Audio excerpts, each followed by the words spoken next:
Udah, yuk mulai. Nah, lanjut ya. Assalamualaikum warahmatullahi wabarakatuh. Waalaikumsalam. Kami dari kelompok satu ingin mempresentasikan hasil diskusi kelompok kami yang akan dibacakan oleh Ayu. Pada Ayu disilakan. Oh, baiklah.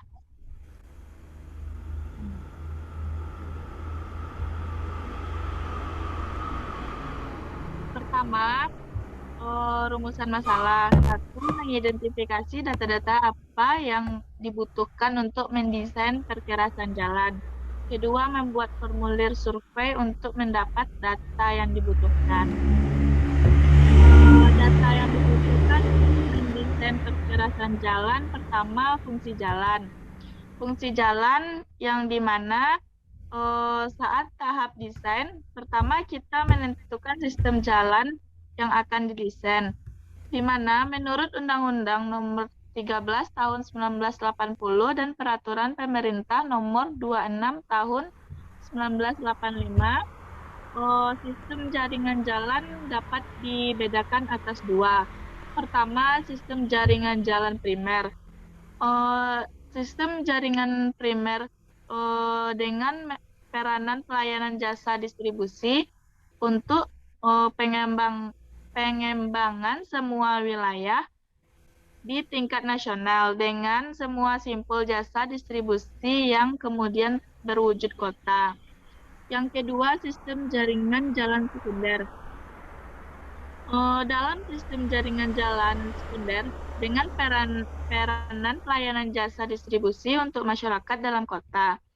Ini berarti sistem jaringan jalan sekunder disusun mengikuti ketentuan pengaturan tata ruang kota yang menghubungkan kawasan-kawasan yang mempunyai fungsi primer, fungsi sekunder, dan lain-lain. Baiklah, saya kembalikan ke moderator. Baik, terima kasih Ayu. Pemateri kedua yang akan disampaikan oleh Kak Alifa Fauzia. Kepada Kak Alifa disilakan. Baiklah, saya akan menjelaskan tentang lalu lintas. Yang pertama yaitu volume lalu lintas. Tebal perkerasan jalan lalu lintas dipengaruhi oleh kendaraan yang melaluinya. Untuk itu, besarnya arus lintas dibagi atas dua. Yang pertama, analisa lalu lintas saat ini sehingga diperoleh data mengenai jumlah kendaraan yang akan memakai jalan, jenis kendaraan, konfigurasi sumbu dari setiap jenis kendaraan, serta beban masing-masing sumbu kendaraan.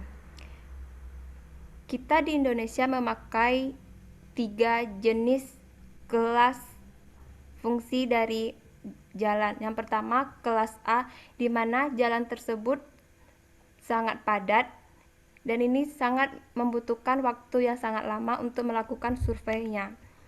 Yang kedua yaitu kelas B, ini lalu lintasnya sedang dan memakai survei tidak serumit dari kelas A. Yang ketiga yaitu kelas C, di mana lalu lintasnya kendaraannya sangat rendah. Yang kedua, perkiraan faktor pertumbuhan lalu lintas selama umur rencana antara lain berdasarkan atas analisa ekonomi sosial daerah tersebut. Volume lalu lintas juga dipengaruhi oleh angka ekivalen beban sumbu. Yang dimaksud dengan angka ekivalen beban sumbu di sini adalah yaitu jenis kendaraan atau berat kendaraan yang akan melewati jalan tersebut. Yang kedua, angka ekivalen kendaraan. Di sini dimaksudkan yaitu beban yang dikeluarkan oleh kendaraan yaitu melalui sumbu-sumbu rodanya. Terus survei timbangan. Dimaksud dengan survei timbangan yaitu logikanya seperti ini, dua jenis kendaraan dengan merek yang sama, yaitu timbangannya atau penumpangnya tidak akan sama antara satu dengan dua. Materi selanjutnya dikembalikan kepada moderator. Terima kasih kepada Kak Fauzia. Materi selanjutnya yang akan disampaikan oleh Raihan. Ini kepada Raihan. Silakan. Baiklah, makasih moderator. Saya akan melanjutkan eh, ini yang judulnya umur rencana. Rencana perkerasan jalan adalah jumlah tahun dari saat jalan tersebut dibuka untuk lalu lintas kendaraan sampai diperlukan suatu perbaikan yang bersifat struktural, sampai diperlukan overall lapisan perkerasan. Selama umur rencana tersebut, pemeliharaan perkerasan jalan tetap harus dilakukan, seperti pelapisan non-struktural yang berfungsi sebagai AUS. Umur rencana untuk perkerasan lentur jalan baru umumnya diambil 20 tahun dan untuk peningkatan jalan 10 tahun. Umur rencana yang lebih besar dari 20 tahun tidak lagi ekonomis karena perkembangan lalu lintas yang terlalu besar dan sukar untuk mendapatkan ketelitian yang memadai. Tambahan tebal lapisan perkerasan menyebabkan biaya awal yang cukup tinggi. Sekian yang saya sampaikan, saya kembalikan ke moderator. Baik, terima kasih kepada Rehan telah menyampaikan materinya. Pemateri selanjutnya kepada Kak Raidatul Husna. Kepada Kak Raidatul, disilakan. Terima kasih moderator atas waktunya. Selanjutnya saya akan menjelaskan materi tentang sifat tanah dasar. Sebelumnya kita harus mengetahui dahulu lapisan tanah dasar itu merupakan lapisan tanah yang di atasnya akan diletakkan material yang lebih baik lagi, di mana sifat tanah dasar ini mempengaruhi atas ketahanan lapisan di atasnya dan juga mutu tanah secara keseluruhan. Ada beberapa metode yang bisa dipakai untuk menentukan daya dukung tanah dasar. Khususnya di Indonesia, kita bisa menggunakan pemeriksaan CBR dengan nama lain California Bearing Ratio dengan cara memeriksakan contoh tanah yang telah disiapkan di laboratorium atau juga bisa langsung dilakukan pemeriksaan di lapangan. Ada dua CBR yang akan dihitung untuk menentukan daya dukung tanah dasar.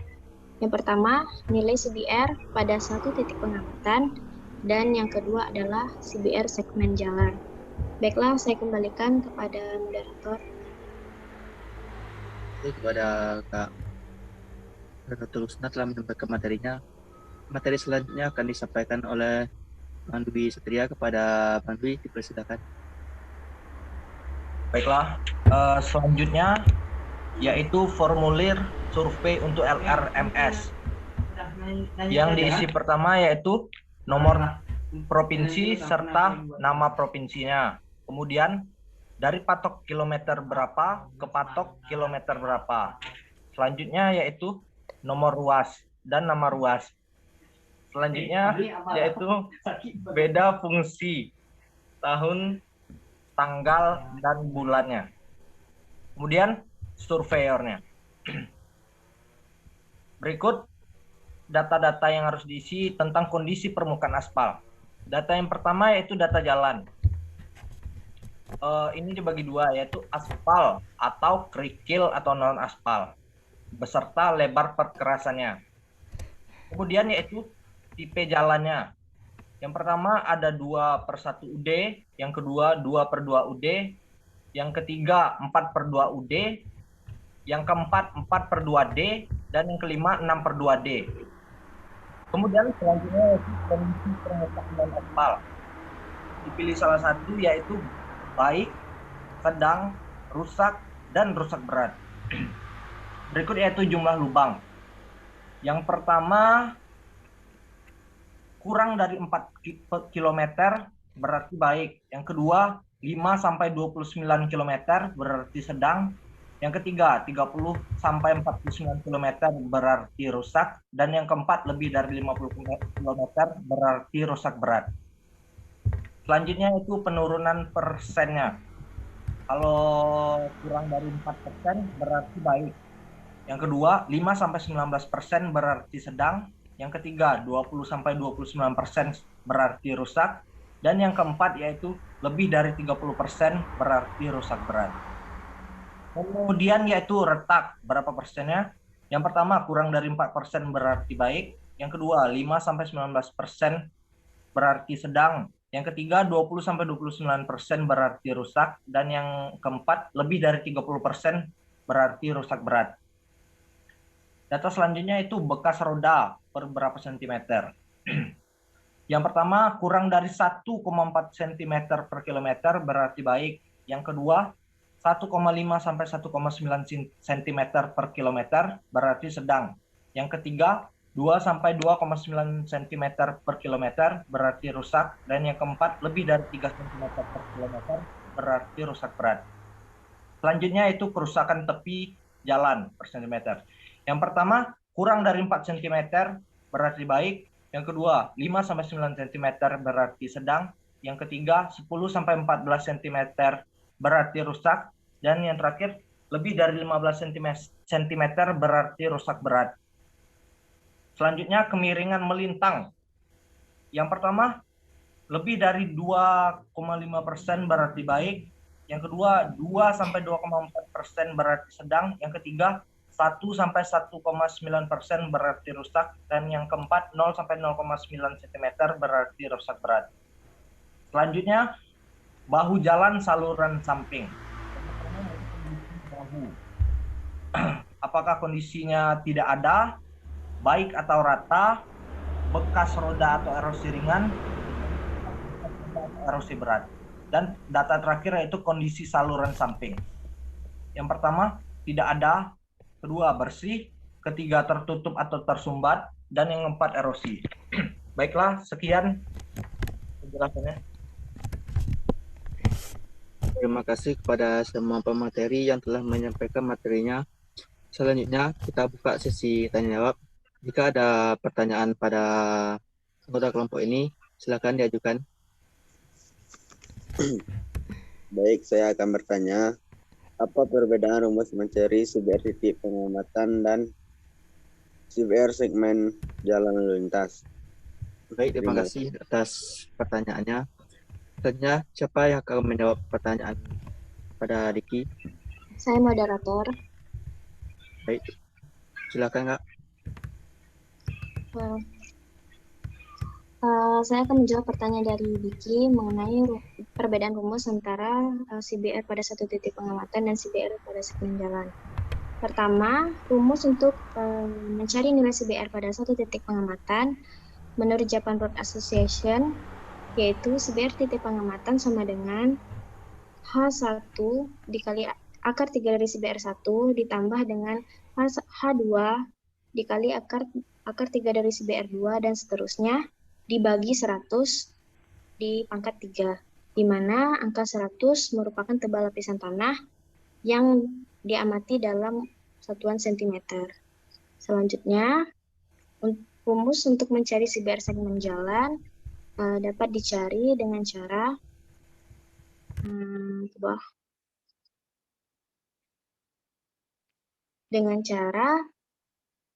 CBR segmen sama dengan CBR rata-rata dikurangi dengan hasil pengurangan CBR maksimal dikurang CBR minimal dibagi dengan R, di mana nilai R tergantung dengan jumlah data yang terdapat dalam satu segmen.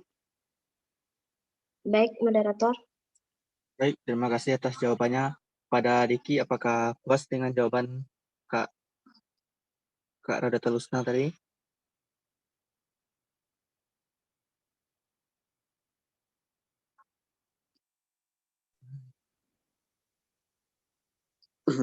Baik, saya sangat puas atas jawabannya.